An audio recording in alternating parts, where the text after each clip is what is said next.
Hello, I'm Hannah, and this is Hannah's Books. Today, I want to make a short video to introduce you to a handful of books I'm really looking forward to reading, all with release dates during the month of February, at least in the US. As many of you know, I sometimes write formal book reviews for publication, and I'm trying to decide if I should write about any of these books. As we go through these, if any really stick out to you, please let me know down in the comments. So let's start with a couple of books that will be released on February the 4th. The first one is Memorial Day by the great novelist Geraldine Brooks. She's well known for works such as The Year of Wonders, People of the Book, Horse, and my own personal favorite, March. Brooks has written nonfiction before too, including Foreign Correspondence, about her efforts to make contact with pen pal connections around the world with whom she corresponded when she was young. But Memorial Day is more immediate. Brooks is talking about the sudden death of her life partner, the author Tony Horwitz, when he was 60 years old. The title, of course, refers to her memorializing of him in this book, but also to the fact that he died on Memorial Day. Although it took her a while, she eventually really gave herself time to mourn in a shack on a rugged coast in Australia. There, she spent time thinking about how others grieve, how she might acknowledge her own pain, and how she might start to heal and go forward. The second book coming out on the 4th is Bibliophobia, a memoir by Chihaya. The author has always been a serious reader, and here she's focusing on books you can't ever recover from, as I think the blurb says, the way you can lose yourself in them, in ways that are wonderful but also sometimes devastating. I think her major interest here is talking about how particular books actually make us into serious readers.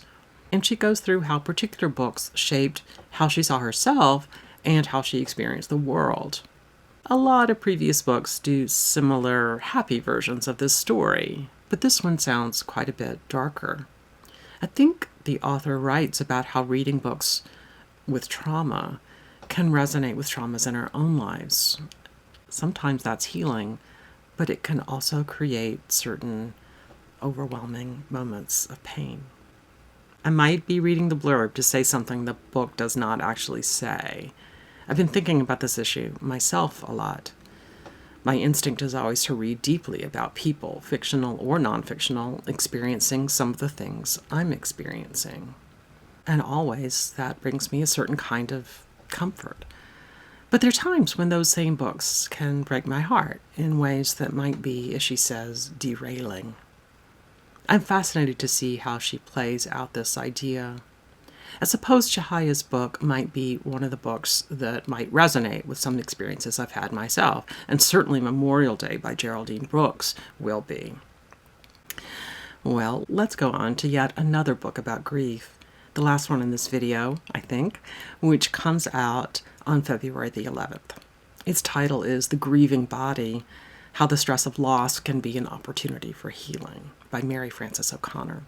The author is a neuroscientist and psychologist, and this new book is sort of a follow-up for O'Connor's previous book, The Grieving Brain. This one, though, is not about neurological and psychological effects of grief, but about physiological effects, especially the impacts of the cardiovascular and endocrine and immune systems. Like the previous book, it relies on scientific evidence, but I gather it's very much written for a general audience. Also on February 11th is a book I'm really excited about, written by the wonderful biographer Megan Marshall, entitled After Lives: On Biography and the Mysteries of the Human Heart. I've been thinking a great deal about Marshall lately, especially her excellent nonfiction, The Peabody Sisters, as well as her biography of Margaret Fuller. Both were books I read when they were first published, and both are connected with books I've reviewed lately, or plan to review soon.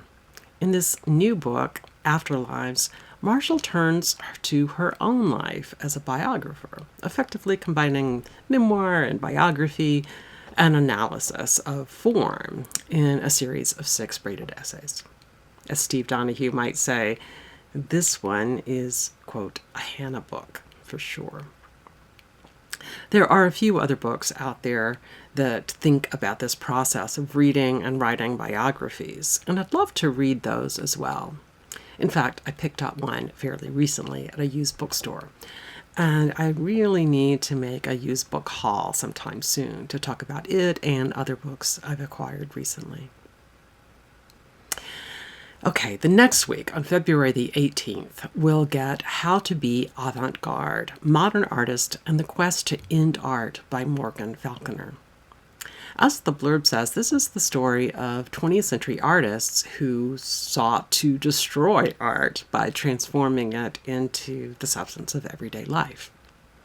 The author points out that this change happens after the horrors of World War I, really across the globe, but especially in urban areas. Falconer is an art historian and traces the story from the futurists, the Dadaists, surrealists, constructivists, etc. I'm excited to read this book, and I think I might wait until Framed in September, the art readathon. Although I'm quite interested in modernism in literature, modernist literature is not my favorite literature, not by any means. But modern art, it is my favorite kind of art, or at least some of it is. I'm not particularly well versed in art history, so I'm especially intrigued to read this one. Also on the 18th is Rebecca Romney's book, Jane Austen's Bookshelf, a rare book collector's quest to find the women writers who shaped a legend. Romney is a rare book dealer and a full-on Jane Austen lover.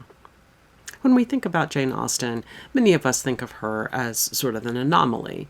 And while Austen definitely is amazing, she definitely came out of a culture with many women writers. As the blurb for this book points out, Austen was not a lone genius. And in this book, Romney argues that there are, as the book description phrases it, breadcrumbs scattered throughout Austen's books that refer to female authors of the time and their novels. Romney considers authors such as Anne Radcliffe, Charlotte Lennox, Maria Edgeworth, Hannah More, Frances Burney, etc. I'm looking forward to this one, which I think I may not read until this summer, in the month BookTube calls Jane Austen July. All of the books I've mentioned so far are nonfiction. I do actually read plenty of fiction, though much of it is backlist, often from the 20th century, or the 19th, or even earlier than that. But here's a forthcoming work of fiction, Boy, a Novel by Nicole Galland. It will be on shelves on the final Tuesday in February, the 25th. While this is a novel, it's also an effort to confront historical questions about the role of gender in the theater world of Elizabethan England, that is, Shakespeare's time. One of the main characters is Sandra Cook, one of the boy players that specialized in playing female roles. The other main character is Joan Buckler, who is fascinated with the intellectual world and finds a way into intellectual discussions partly by masquerading as a boy. Needless to say, this setup leads to intrigue that includes not only Francis Bacon, but, as the blurb from the publisher says, talks about the roles we all choose to play on the world's stage. This novel might appear on my September TBR, that is my Shaktember TBR, here on BookTube.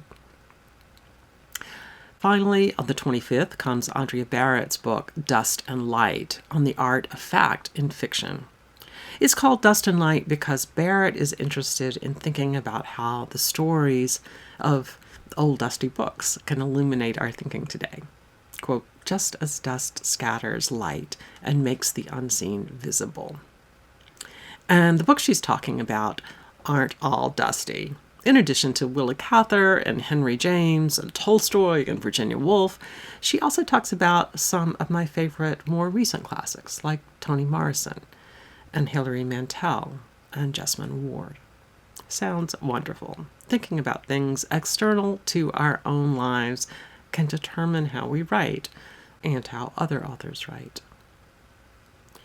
You might have noticed that several of these books are about other books, which is always one of my favorite categories. I can imagine that they might be really interesting to pair with each other. And by pair, I mean read them back to back and then talk about them together in one video. We'll see if that happens. All of them are on my e-reader, courtesy of NetGalley. Sometimes I forget about books on my e-reader when I'm looking at stacks of books all over the coffee table in my living room. One of my goals for this year is being better about reading some of the books on my e-reader. And right at the moment, I have a shoulder injury and can't really use my right arm very well right now. So e-reading has been a real lifesaver. Okay, that will do it for this discussion of 8 books forthcoming in February. Maybe books that might not make it onto all those major lists coming out, which are made by more mainstream venues than mine. Thank you for joining me here on Hannah's Books. See you soon.